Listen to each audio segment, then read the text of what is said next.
Dia 17 de abril, seja um agente da paz. Então Abraão disse a Ló: Não haja desavença entre mim e você, afinal somos irmãos. Aí está a terra inteira diante de você. Vamos nos separar. Se você for para a esquerda, irei para a direita. Se for para a direita, irei para a esquerda.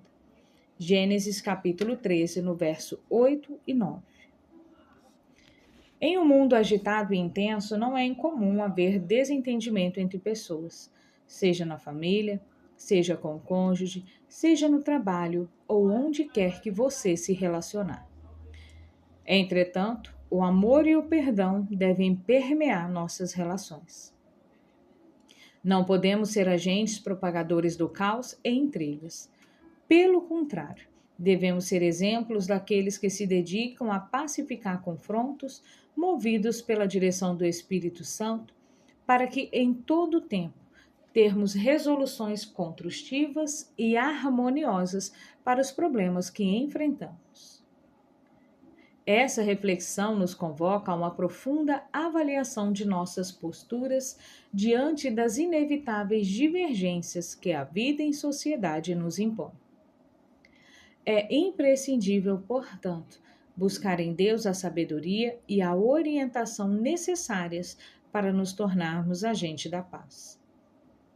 Nesse cenário, cabe questionar: qual tem sido o nosso papel nos círculos de convivência dos quais fazemos parte? Estamos contribuindo para a congregação de desavenças, como se diz popularmente, colocando mais lenha na fogueira? Ou estamos ativamente engajados na promoção da paz, como cabe a um filho de Deus? Por conta própria, saiba que não conseguiremos controlar os ânimos ou agir de forma sábia e paciente, pois nossa natureza luta contra isso. Entretanto, com o auxílio do Espírito Santo, sim, pois está escrito em Gálatas capítulo 5, no verso 16. Vivam pelo Espírito, e de modo nenhum satisfarão os desejos da carne. Por isso, a chave para ser um agente da paz é ter um relacionamento diário e intencional com o Pai, alimentando constantemente o Espírito e vencendo os impulsos da carne. Viva dessa maneira e, além de ter a vida transformada, impacte os ambientes pelos quais você passar. Se Deus quer, Se você quer que Deus se manifeste em sua vida, demonstre compaixão, amor e graça ao próximo. Palavra-chave: pacificadores. Leitura bíblica. João, capítulo 18. Jesus é preso. Depois de fazer essa oração, Jesus saiu com os discípulos e foi para o outro lado do riacho de Cedron. Havia ali um jardim, onde Jesus entrou com eles. Judas, o traidor, conhecia aquele lugar porque Jesus tinha se reunido muitas vezes ali com os discípulos. Então Judas foi ao jardim com um grupo de soldados e alguns guardas do templo, mandado pelos chefes dos sacerdotes e pelos fariseus. Eles estavam armados e levaram lanternas e tochas. Jesus sabia de tudo o que lhe ia acontecer. Por isso, caminhou na direção deles e perguntou: Quem é que vocês estão procurando? Jesus de Nazaré, responderam. Sou eu, disse Jesus. Judas, o traidor, estava com eles. Quando Jesus disse sou eu, eles recuaram e caíram no chão. Jesus perguntaram outra vez: Quem é que vocês estão procurando? Jesus de Nazaré, tornaram a dizer. Jesus disse: Já afirmei que sou eu. Se é a mim que vocês procuram, então deixam que estes outros vão embora. Jesus disse isso para que se cumprisse o que ele tinha dito antes. Pai, de todos aqueles que me destes, nenhum se perdeu. Aí Simão Pedro tirou a espada, atacou o empregado do grande sacerdote e cortou a orelha direita dele. O nome do empregado era Malco. Mas Jesus disse a Pedro: Guarde a sua espada. Por acaso você pensa que eu vou beber o cálice do sofrimento que meu pai me deu? Jesus diante de Anás.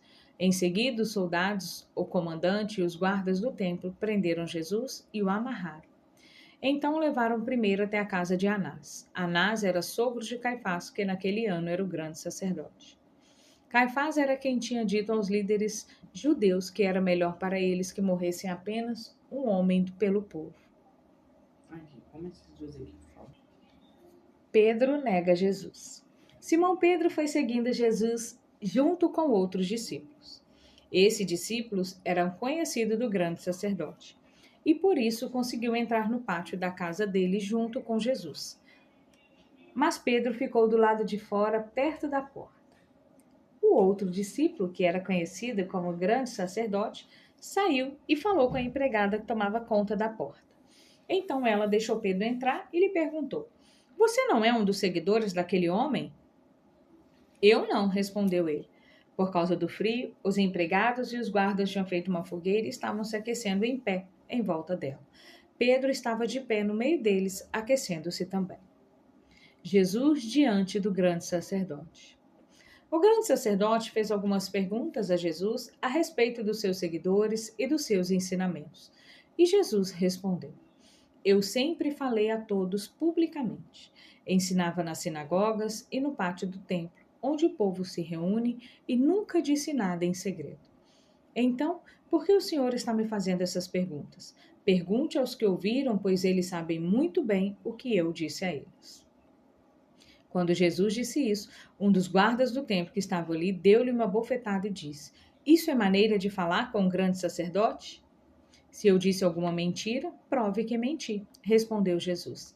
Mas se eu falei a verdade, por que é que você está me batendo? Depois, Anás mandou Jesus, ainda amarrado, para Caifás, o grande sacerdote. Pedro nega Jesus outra vez. Pedro ainda estava lá, de pé, aquecendo-se perto do fogo. Então lhe perguntaram: Você não é um dos seguidores daquele homem? Não, eu não sou, respondeu ele.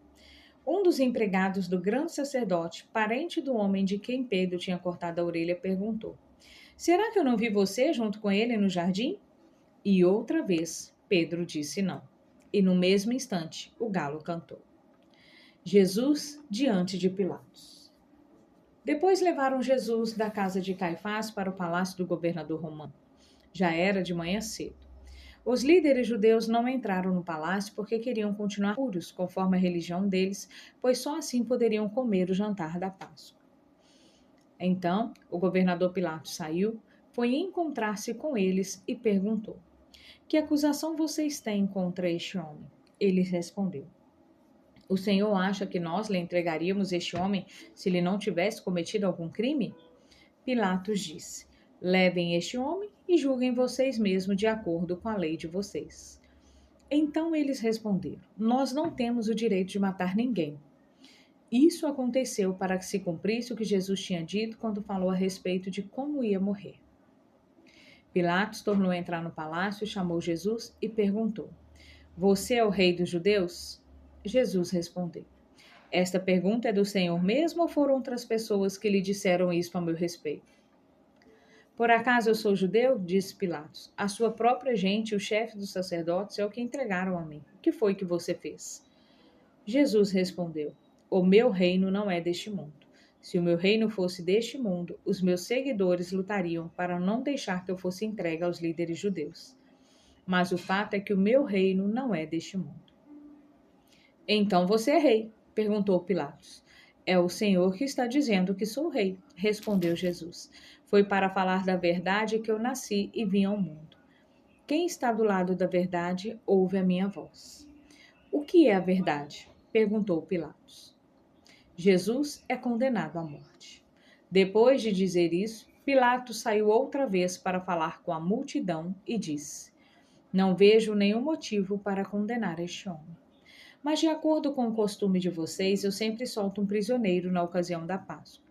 Vocês querem que eu solte para vocês o rei dos judeus? Todos começaram a gritar: Não, ele não. Nós queremos que solte Barrabás. Acontece que esse Barrabás era um criminoso.